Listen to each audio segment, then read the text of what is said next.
Hi friends, வணக்கம். எல்லாரும் எப்படி இருக்கீங்க? நல்லா இருக்கீங்களா? நாங்களும் நல்லா இருக்கோம்.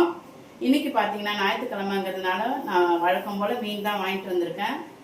ஞாயிற்றுக்கிழமை பார்த்தீங்கன்னா நம்ம வீட்டில் மீன் தான். மட்டன் வந்து வாங்க மாட்டேன். மட்டன் வந்து என்னைக்காவது தான் மட்டன் வாங்குவேன். விசேஷ நாளில் அந்த மாதிரி தான் நான் வந்து மட்டன் வாங்குவேன்.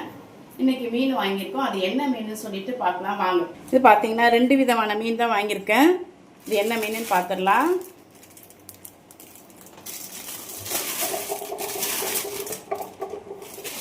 இது வந்து காரப்பொடி மீனுன்னு சொல்லுவாங்க. காரப்பொடி மீன்லேயே இது கொஞ்சம் பெரிய சைஸ் மீன் தான். இது வந்து பார்த்திங்கன்னா சளி, இருமல், நெஞ்சு எரிச்சல் இந்த மாதிரி இருந்ததுன்னா இந்த மீனை வந்து குழம்பு வச்சு பெப்பர் போட்டு குழம்பு வச்சோன்னா, பெப்பர் தூள் போட்டு குழம்பு வச்சோன்னா ரொம்பவே சூப்பராக இருக்கும். இது ஒரு 1/2 கிலோ வாங்கிட்டு வந்திருக்கேன். பார்த்திங்கன்னா சங்கரா மீன். இது பார்த்திங்கன்னா கொஞ்சம் பெரிய சைஸ் சங்கரா மீன் தான்.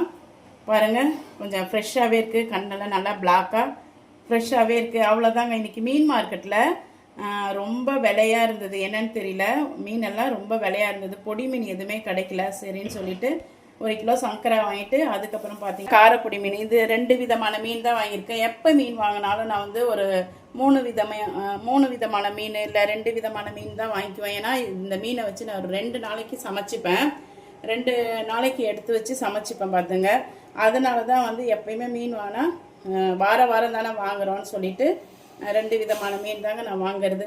இதை வச்சு தான் நம்ம இன்றைக்கி சங்கரா மீன் வறுத்துட்டு இந்த மீன் வந்து குழம்பு வைக்க போகிறோம். இந்த வீடியோ பிடிச்சதுன்னா லைக் பண்ணி, கமெண்ட் பண்ணி, சப்ஸ்கிரைப் பண்ணுங்கள். இந்த வீடியோ பார்த்ததுக்கு ரொம்பவே நன்றி. வணக்கம்.